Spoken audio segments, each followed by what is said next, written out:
ኪራ ገና ለገና ጽናት ተነካችብኝ የማፈቅራትና የምወዳት ልጅ በማለት እንግዲህ በዛብህ የተባለውን በመደብደብ ተከሷል። ምናልባት ይህ ክስ እንግዲህ ወደ እስር ቤትም ሊዳርገው ይችላል። በዚህ የተነሳ ጋሽ ሽማግሌ እየላከ ሁለቱንም ለማስታረቅ እና እንዲሁም ደግሞ ካሳ ለመክፈል እየታገለ ነው። ናቲ የተባለው እንግዲህ ልክ ቤት እንዳለው ሰው ሁሉ ወደ እነ ኪራ ቤት መጥቶ ኒናን አስገብኝ ይላታል። ያቺ ቀበጥ የሆነች አብሮ ያለችም ልጅ እንግዲህ ምን ቅጧ የማይታወቀው ስሟ እንኳን በአግባቡ የማናቀው መታ በሰው ቤት እንግዲህ መሞላቀቅ ጀምራለች።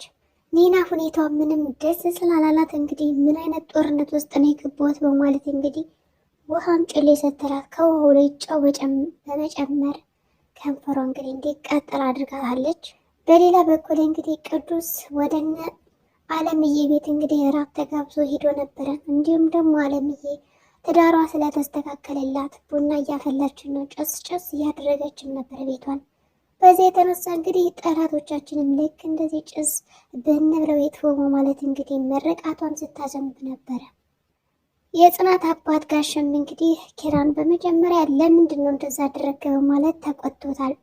እንዴ ታዲያን የምላድርግ እኔ እኮ ምንም ነገር አላደርኳትም ነበር በወቅቱ ጽናትና እኔ ቁጭ ብለን ባየን ጊዜ ነው ይሁን ያልሆነውን ከግራም ከቀኝም ሳያጣራ ሄዶ ለማህበረሰቡ የነሰነሰውና ወሬው እንዲስፋፋ ያደረገው እኮ በዛብህ ነው። እኔ ደግሞ ምንም አይነት ትዕግስት የለኝም። በጽናት ከመጡብኝ እኔ ቀልድ የለም። ጽናትን በጣም አፈቅራታለሁ፣ ወዳታለሁ በማለት እንግዲህ ለጋሽ ፊት ለፊት ጽናትን እንደሚወዳት ተናግሯል። ኪራ ምንም እንኳን ባያስታውስ ጽናትን ግን ደግሞ እንደሚያፈቅራትም እንደሚወዳት ለጋሽ ጠንቅቆ ነግሮታል። በዚህ የተነሳ ጋሽም እንግዲህ ምንም ቢሆን እንደዚህ ማድረግ አይጠበቅብን፣ ምናልባት እኮ ይህ ነገር ወደ እስር ቤት ይዳረጋል ሲለው ግድ የለም በሷ ከመጡብኝ የመጣውን ሁሉ ለመውሰድ ኃላፊነት ራሴን አዘጋጃለሁ በማለት ነበር የመለሰው። ናቲም እንግዲህ ያችን ልጅ ይዞ ወደ እነ ኪራ ቤት በር በማንኳኳት ላይ ያለ ኒና ወዲያውኑ ሮጣ በሩን ለመክፈት ስትዘጋጅ ያችን ቀበጥ የሆነች ልጅ አብሮ ታያለች። ደግሞ እዚህ ምን ትሰራለህ በማለት ነበር የጠየቀችው። እንዴ ኒና እንግዳ እኮ ይዣለሁ፣ እንግዳ ክብር ነው፣ አረ እንደዛ አይባልም በማለት እንግዲህ ናቲ በሰው ቤት እንግዲህ አዛዥና ፈላጭ እንዲሁም ቆራጭ ይሆናል። ኒናንም እንግዲህ ሸውደዋት ነበር የገቡ። ኒናም እንግዲህ አላስገባችሁም፣ ዘወር በሉልኝ ከዚህ ቤት፣ እኔ ወደ አንተ መጥቼ ሳለ እኮ ከመንገድ ላይ እንዳላወካሽ ምንድን ብለህ ዝተህ ነው ይላክብኝ አይደለም፣ ስለዚህ ለምን ታመጣታለህ? ያውም ደግሞ ለዚች ደግሞ አትረባ የሆነች ልጅ እንዴት እንደዛ ትነገረኛለህ? በማለት እንግዲህ ለናቲ በጣም ቁጣውን አዝንባበት ነበረ። ናቲም ቢሆን ኧረ እባክሽ ኒና አንዴ ይህ እኮ በቃ የሰው ቤት ነው ምናምን እያለ በጣም ሲሳለቅባት ነበረ ካመጣት ልጅ ጋር። ኒናንም እንግዲህ በጣም በደካማ ጎኗ ገብቶ ሙልጭ አድርጎ ይሸውዳታል። ምን ነበር ያላት እንግዲህ ይህች እኮ በጣም ሀብታም ናት፣ ኧረ እባክሽ እንደው መኪናዋን የሆነ ነገር እንዳይወስድባት እንዳይሰርቃትና ትግባና አረፍ ትበል፣ ከዛ ተመልሳ መታ መኪናዋን እንግዲህ ከሰው በር ላይ ስላቆመቻት ታሸሻታለሽ ማለት እንግዲህ ለሊና ይነግራታል። ሊናም አላመነችም እና የሀብት ነገር ምን መኪና አላት እንደ የት አለ በማለት አላስገባም ብላ የነበረውን በር እንግዲህ በድንገት ለቀው ተሰወራለች። ናቲና ያች ልጅም ይህን አጋጣሚ በመጠቀም ጥለዋት ነበር ወደ ውስጥ የገቡ። ኒናም እንግዲህ ይህች ናት ኒና ሻወዳችሁኝ አይደለም እሽ አሳያችኋለሁ ማለት እንግዲህ ፎገረች። ጽናትም እንግዲህ ከብቶችን እያገደች እያለ በአካባቢዋ ቆማ ፈገግ እያለችም ነበረ። ዳዊት መጣና ዛሬ በሰላም ነው እንዴ? በጣም ፈገግ እያልሽ ነው በማለት ይጠይቃታል። እሷም አዎ ታዲያ እስከ መቼ እኔ ማልቀስ አለብኝ እንዴ? ጠላቶችንማ ደስ እንዲላቸው አይገባም፣ እኔ በማልቀስ ላይማ መሆን የለብኝም፣ ስለዚህ ፈገግ ነው የምለው በማለት እንግዲህ ትናገራለች ማለት ነው። ዳዊትም እንግዲህ በጣም ጎበዝ፣ እንደዚህ ነው ፈገግ ማለት ያለብሽ እንጂ አንገትሽንማ ለማንም መድፋት የለብሽም በማለት መክሯት እንግዲህ ሊሰናበት ሲል ግን ያ ጀግናሽ ግን በጣም ኃይለኛ ነው። በዚህ ከቀጠለ ግን እንኳን በዛብህ አንቺ ራሱ የምትተርፊ አይመስለኝም፣ ሌላ ጦስ እንደሚያመጣብሽ ግን ዝግጁን በማለት ይመክራታል። ጽናትም እንግዲህ የመጣው ይምጣ በማለት ፈገግ ብላ እቀበላለሁ እሺ በማለት ነበር ዳዊትን የሸኘችው። እኔ ምልሽ ታዲያ ጋሽ እኮ ፈልገው የነበረ በሰላም ነው ይላታል።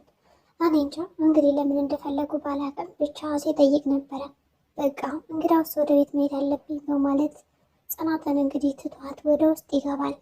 ናቲና ያች ልጅ እንግዲህ ሳሎን ውስጥ ከገቡ በኋላ ወዴ ድንቡጭዬ ምንድን እያሉ ኒናን ቀጥል ያረጓታል። ኒና ደግሞ እንግዲህ በመካከላቸው ትገባና ቁጭ ትላለች።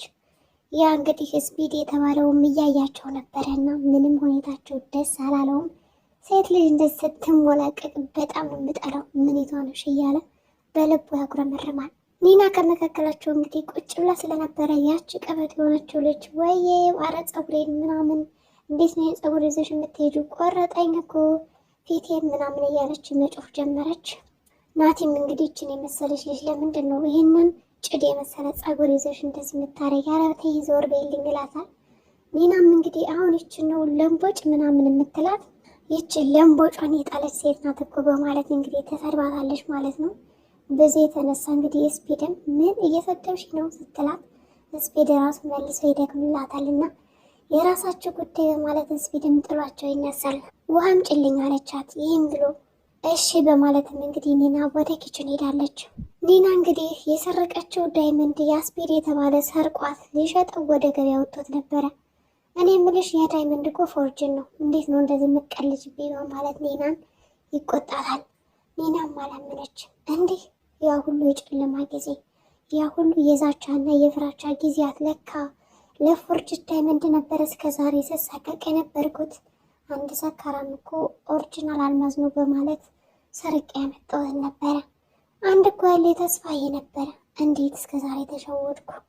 እኔ ዳይመንድ ነው ብዬ ካልጋ ስር ይዞ የመጣሁትን ለካ ፎርጅዱን ነው በማለት እንግዲህ ጸጽታለች።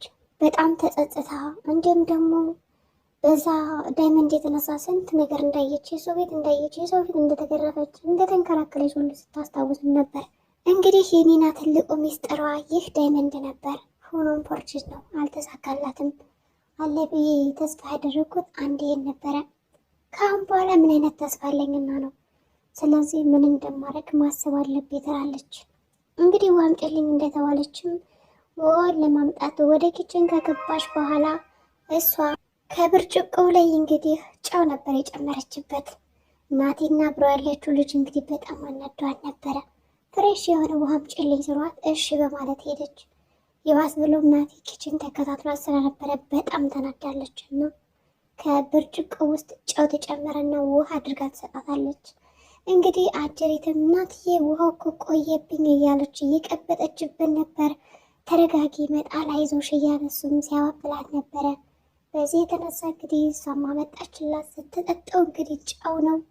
ደግ ሰርታላታለች ማለት ነው። ልክ እነሱ እንደሸወዷት ሸውዳቸዋለች ማለት ነው። ኒና እንዳቃጠለቻት ነበር ያቃጠለቻት እንግዲህ በዛ ጨው።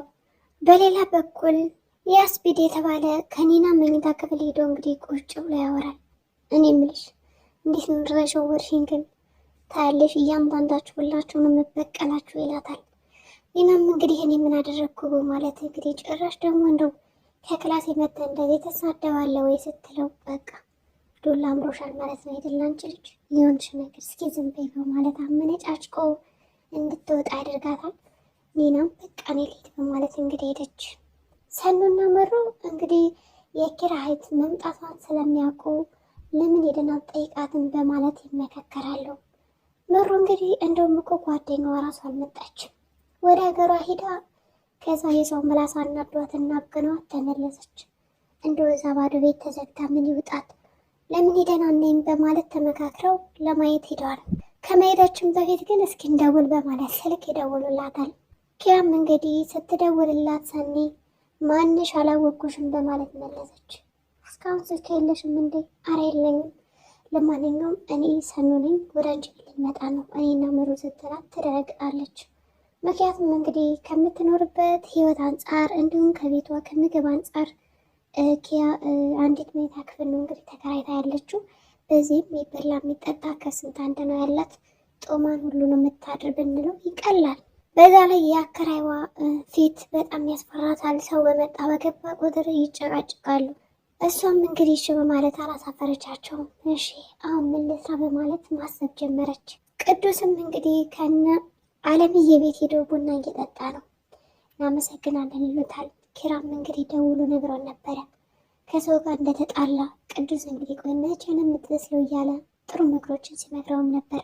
አለምም እንግዲህ ደስ ብሏት ቡናውን እያፈላች እንዲሁም ከባለቤቷ ጋር ደስ የሚል ጊዜ እያሳለፈች ነበረ።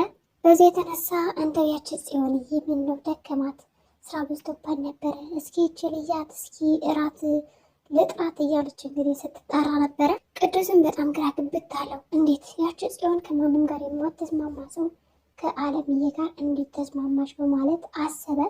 እንግዲህ ናዩ እኔም በጣም የገረመኝ እኮ መስማማታቸው ደስ ይላል፣ ግን ገርሞኛል ይለዋል። በጥራት እራትን ተብላ በማለት እንግዲህ ልቀሰቅሳት ነበር የሄደችው።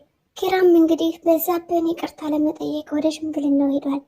ጋሸም እንግዲህ እናንተ ሁለት ትላልቅ ሰዎች ናቸው፣ ስለዚህ በዚህ ጉዳይ እንደዚህ መሆን የለባቸውም እና ታረቁ በማለት እርቅ እንዲያወርዱ ያደርጋቸዋል። ኪራ እሺ በቃ ተሳስቻለሁ በማለት እንግዲህ ሰላም ያወርዳሉ ከበዛብህ ጋር። በዛብህ ደግሞ በጣም አበዛው። እንግዲህ በዛብህ ካሳ ተከፍሎታል። በግ ነው የተከፈለው።